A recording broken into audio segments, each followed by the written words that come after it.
Happy Valentine's Eve, everyone! Hello, hello, hello! Welcome back to my YouTube channel. Ito po muli si Tita Ching Kitchen. Bumabati sa inyo ng Happy Valentine's Eve.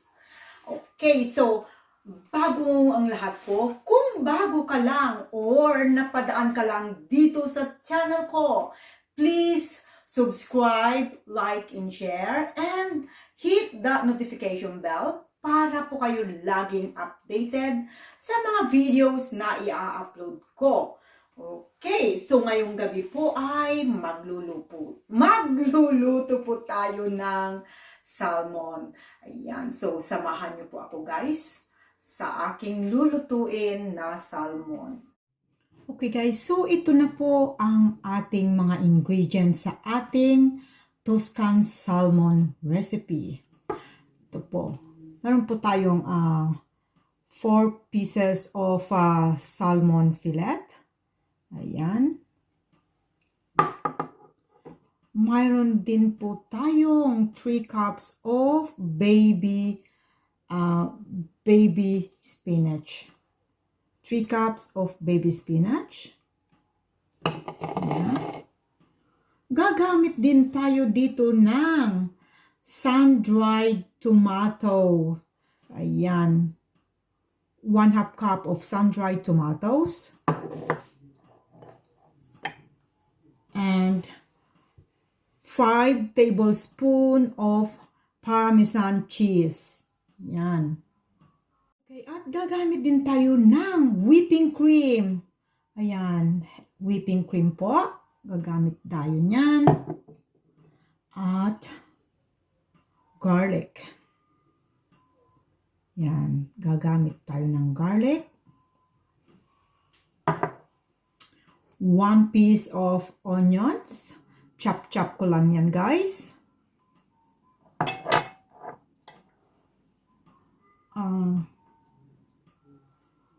Butter. Ayan. And cooking oil. Gagamit tayo ng 4 tablespoons ng oil.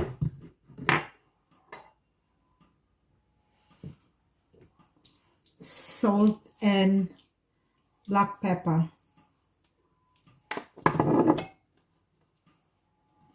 And of course, water. Gagamit din tayo ng water. Ayan. And optional guys, parsley just for garnish. Ayan, optional lang po guys.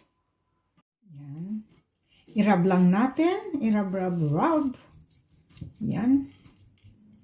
Para mag-even yung lasa, pati sides. Ayan. Ingat natin, iangat. Rub pati sides para magkaroon ng lasa lahat.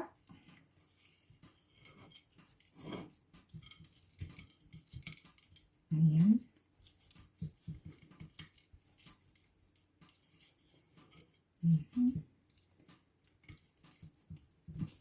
Yan para po malasa ang ating salmon.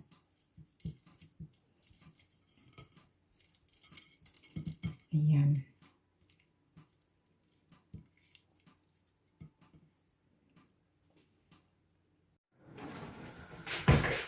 Okay guys, so ito na po yung mantika kanina sa pinagprituhan natin.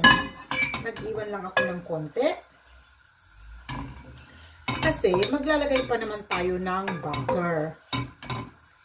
Ayan. Ito po yung butter. Ayan. Tunawin lang natin. Pahinaan lang natin yung apoy para hindi masunog yung butter.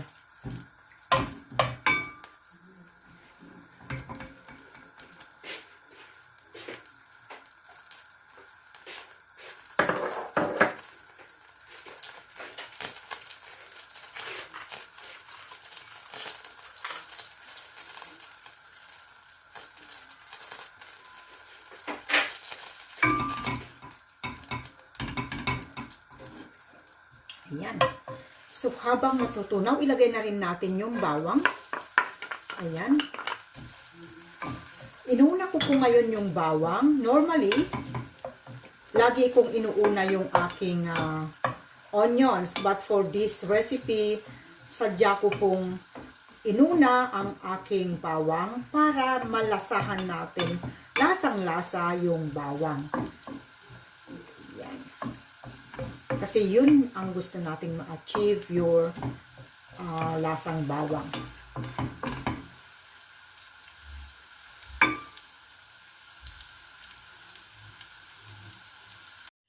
So pagkatapos po natin na i-rub, na-distribute na maigi yung ating salt and black pepper, itabi lang po natin, let it stand for 5 minutes bago nating ituluyan ng lutuin. Ayan, so start. Iwan lang po natin muna dyan. So okay guys, after 5 minutes, ipiprito na po natin yung ating salmon. Ayan, preheated na po yung ating kawali. Lalagyan na po natin ng mantika. Ang gagawin natin dito guys ay ipiprito lang natin yung salmon. Yung regular lang na ginagawa natin pag nagprito tayo. Ayan.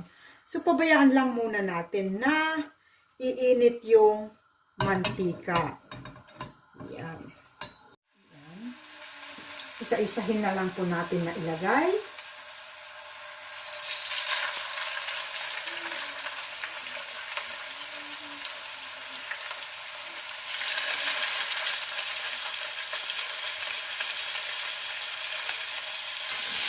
Ayan.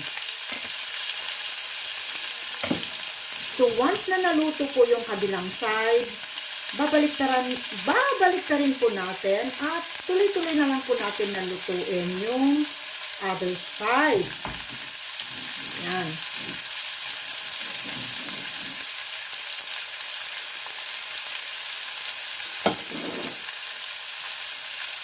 Silipin natin. Baka naman sunog na.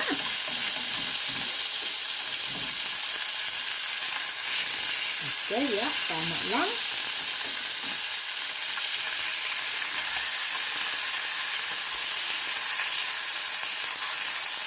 Okay.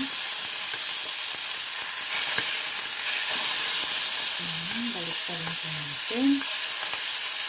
Oo, huwag ka namang madurog. Parang awa mo na.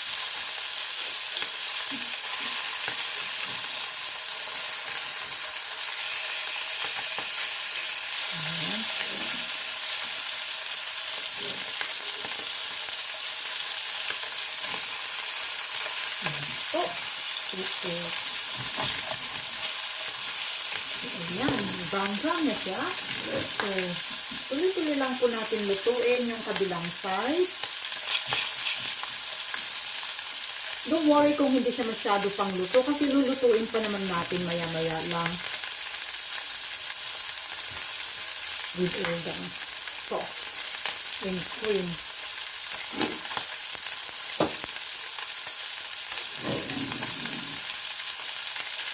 So, ito na po yung mantika kanina sa pinagprituhan natin. Nag-iwan lang ako ng konti. Kasi maglalagay pa naman tayo ng butter. Ayan. Ito po yung butter. Ayan. Tunawin lang natin. Pahinaan lang natin yung apoy para hindi masunog yung butter.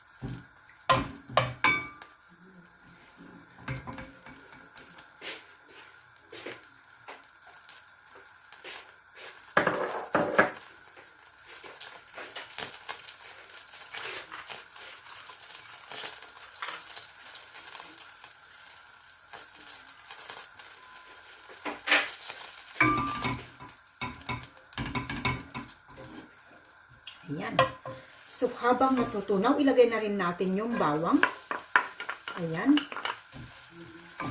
Inuna ko po ngayon yung bawang. Normally, lagi kong inuuna yung aking onions. But for this recipe, sadya ko pong inuna ang aking bawang para malasahan natin.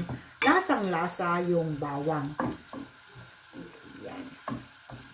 Kasi yun ang gusto nating ma-achieve, your lasang bawang.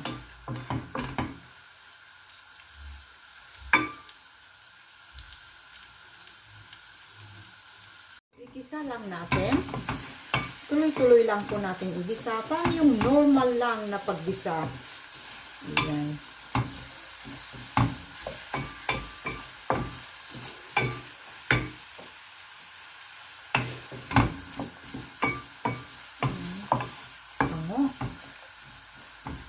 Sarap, ang bango ng amoy yung pinaghalong butter at saka yung sa bawang.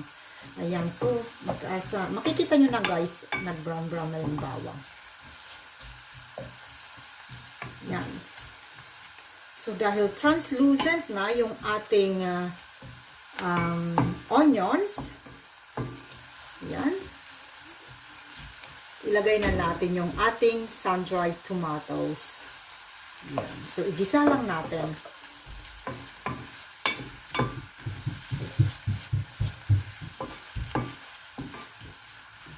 So, igisa lang muna natin.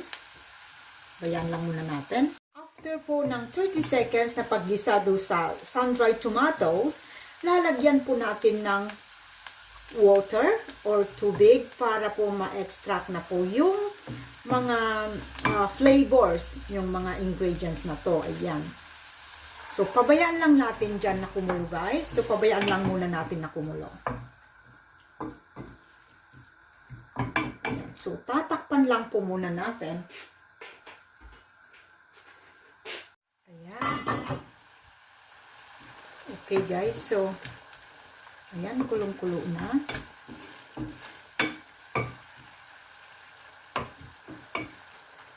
So, ang isusunod na po natin na ilagay ay yung whipping cream. Ayan.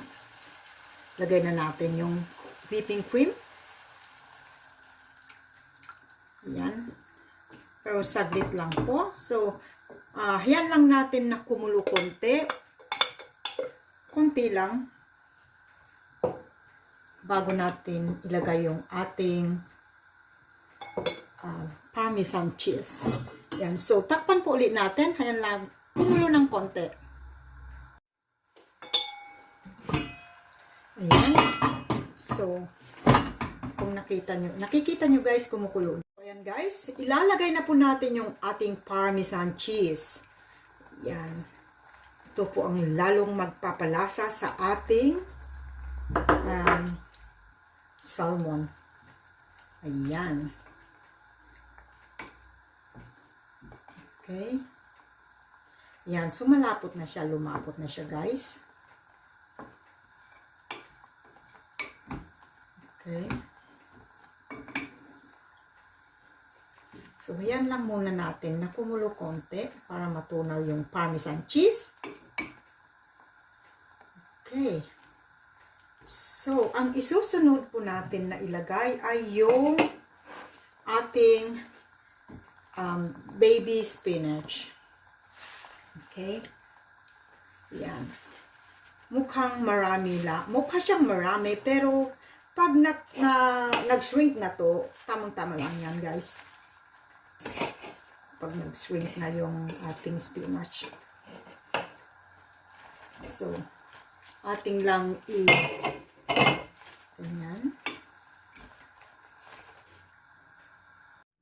Okay, ayan. Okay guys, ayan, luto na yung ating spinach. So, kukunin na natin yung ating salmon. Yan.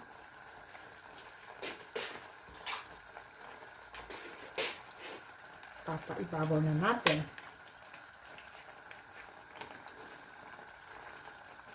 Yan. Napakasarap at napaka-creamy itong recipe na to, guys.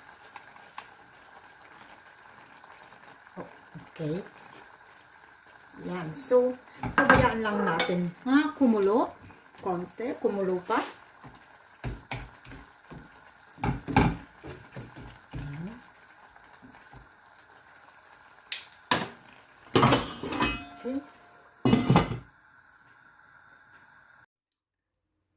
Ito na po ang ating finished product na salmon.